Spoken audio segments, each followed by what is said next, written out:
am young Homer, here to guide you into another chapter of the rise and fall of Zeus. Tonight, we continue Series 5, Fathers and Sons. Zeus's relationships with his children, with episode 44, Hephaestus, the rejected son. In this tale, we follow Hephaestus, god of fire and forge, born of Zeus and Hera, yet cast from Olympus for his deformity. Though rejected by his mother, Hephaestus rises from the depths, crafting wonders from flame and iron, his creations unmatched among gods and mortals alike. A god who knows both hardship and resilience, he forges his path in the quiet glow of his fires, finding strength not in the heavens, but in the earth. As we enter this story of endurance and mastery, let yourself sink deeply into the comfort of your bed, feeling grounded, supported, and fully at rest. Close your eyes if you wish, and take a slow, deep breath in, filling your lungs with calm, as steady as the heartbeat of a forge. As you exhale, release any lingering tension, allowing your body to grow heavy, sinking into stillness. This time is yours to unwind, to let go, and to rest in peace. Focus now on the gentle rhythm of your breath. Each inhale and exhale like the steady pulse of a hammer upon iron. Take a slightly deeper breath in, letting it fill you fully, and hold it gently for a moment. Then, as you exhale, imagine any tightness melting away, leaving only warmth and ease. One more time, breathe in deeply, and as you exhale, feel yourself sinking even further, cradled by the quiet strength of the earth. Now, let's guide each part of the body to soften, inviting a sense of peace with each breath. Start with your forehead, allowing it to relax completely as you exhale. Move to your jaw, feeling it release, resting easily. Now, bring awareness to your shoulders. Inhale deeply, and as you exhale, let them fall gently, as though settling like cooled metal upon the anvil. Allow your arms and hands to grow heavy, resting peacefully by your sides. Notice the steady rise and fall in your chest and belly. Inhaling as your belly rises, and on the exhale, releasing any last bits of tension, feeling light and free. Shift your focus to your hips and thighs, letting them sink deeper into your bed, fully supported and relaxed. And finally, bring attention to your calves, feet, and toes, allowing them to release completely, grounded and calm. Now, imagine yourself deep within the heart of a mountain, where the glow of the forge lights the darkness in soft amber hues. In the distance, you see Hephaestus, strong and resolute, his hands guiding molten metal as it transforms under his touch, each strike purposeful, each spark a testament to his skill. Cast down yet risen, he shapes beauty from the harshest elements, finding purpose and power in the quiet strength of the forge. With each breath, feel yourself surrounded by this warmth and resilience, as though you too are standing within the heart of the mountain. Inhale deeply, letting this strength and peace fill you, and exhale, feeling grounded, steady, and at ease. With your body relaxed and your mind open, allow the story to guide you into this world of fire and craftsmanship, where endurance turns adversity into art. Take one last deep breath in and let it out softly. Now, let us begin. Hephaestus, god of fire and the forge, was born to Zeus and Hera, though his birth would set him on a path unlike that of any other god. Unlike his siblings, whose beauty and grace were celebrated, Hephaestus was born with a physical deformity. Hera, who took immense pride in her own beauty, saw her son's appearance as an affront, a reflection she could not accept. In her shame and anger, she cast him from Olympus, condemning him to the depths of the earth where he would live, isolated from his divine family. Plunged into the darkness of the earth, Hephaestus survived the fall, his body broken, but his spirit unyielding. Abandoned and alone, he found solace in the embrace of fire and metal, elements he would come to master. Through his pain, Hephaestus discovered his true strength, not in beauty or charm, but in creation. His rejection had given birth to a craft that would make him invaluable to both gods and mortals alike, and as he grew, so too did his skill. His name soon whispered in reverence across the realms. Zeus, though troubled by Hera's rejection of their son, chose to honor her wishes, distancing himself from Hephaestus. Yet even in his absence, Zeus observed his son's journey, noting the resilience and strength that grew from the very ashes of his rejection. Hidden away in his volcanic forge, Hephaestus dedicated himself to his craft, mastering the art of blacksmithing and metallurgy. With each strike of his hammer, he transformed raw metal into objects of breathtaking power and beauty. He created weapons, armor, and intricate devices, imbuing each with a skill that went beyond mere craftsmanship. It was as if he poured his very soul into each piece. Fire became his ally, a source of life and creation that he wielded with unparalleled mastery. His talents soon caught the attention of gods and mortals alike. Though he was far from Olympus, Hephaestus's work spoke for him, his creations traveling across realms, bringing his name back to the very family that had once cast him out. From Achilles' indestructible armor to Hermes' winged sandals, his inventions became essential to both Olympus and the heroes of the mortal world.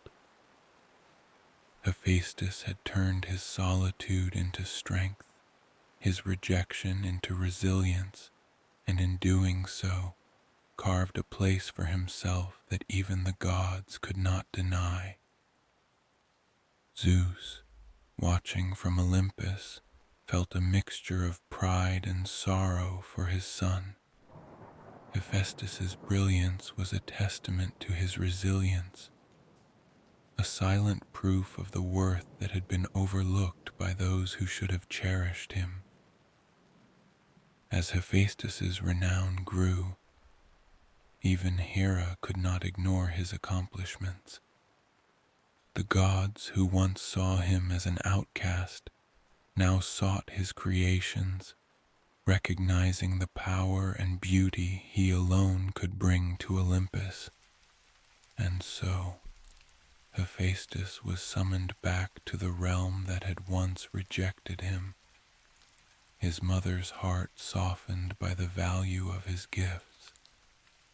With his return, Hephaestus found himself among the gods who had turned their backs on him, his presence a reminder of both his strength and their failure to recognize it. Yet despite his return to Olympus, Hephaestus remained guarded, aware that his acceptance was born of utility rather than love.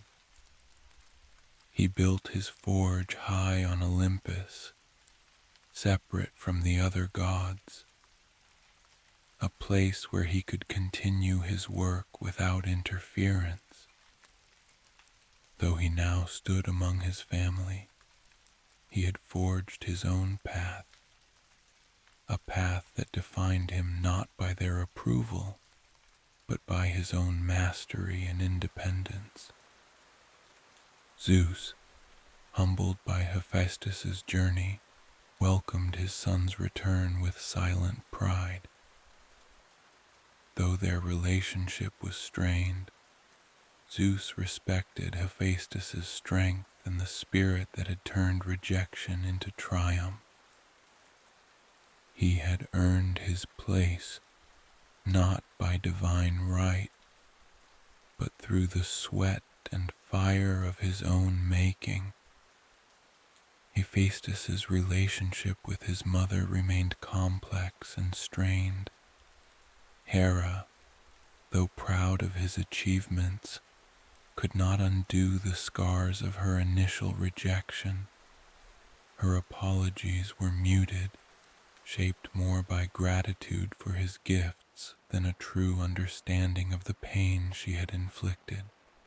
Hephaestus, though not openly bitter, held a deep-seated hurt, his respect for her tempered by the knowledge that her acceptance had come far too late. With Zeus, the bond was less fraught but distant.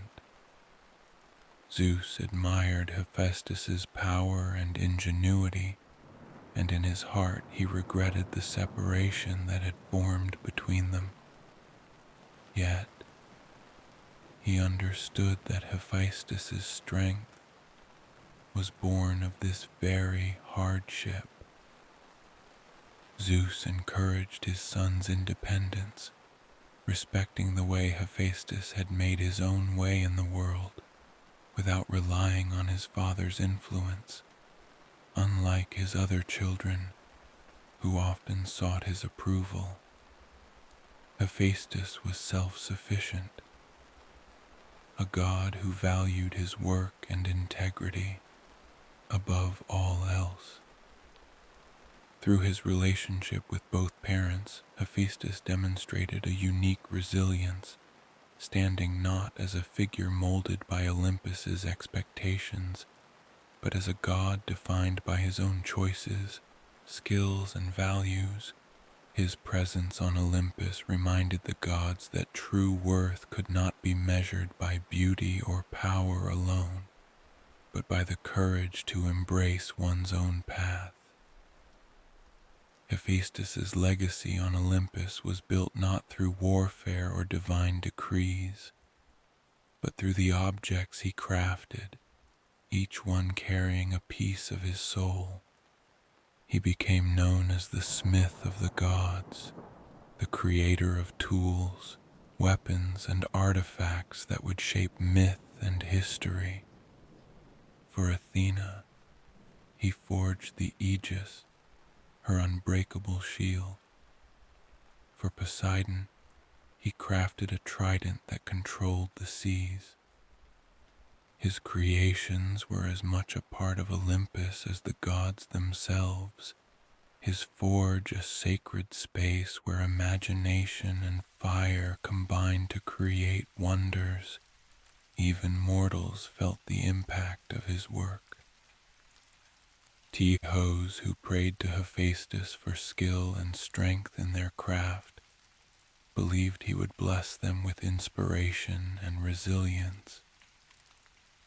His temples were filled not with grand sculptures, but with simple tools, offerings from blacksmiths, artisans, and laborers who saw in Hephaestus a kindred spirit. To them, he was not just a god, but a symbol of perseverance, a reminder that strength could be found in creation as well as destruction. Zeus, ever watchful, saw in Hephaestus's work a unique form of divine power, one that brought honor not through battle, but through the quiet strength of artistry. He admired Hephaestus's dedication, knowing that his son's legacy would endure not only in Olympus, but in the hands of mortals who crafted, built, and forged their way through life. To honor Hephaestus's contributions, Zeus arranged a marriage between him and Aphrodite, the goddess of love and beauty. But the union, meant as a reward, soon became another source of heartbreak for Hephaestus. Aphrodite, beautiful and charming, could not love him as he had hoped. Her heart belonged to Ares, the god of war, whose fiery passion matched her own.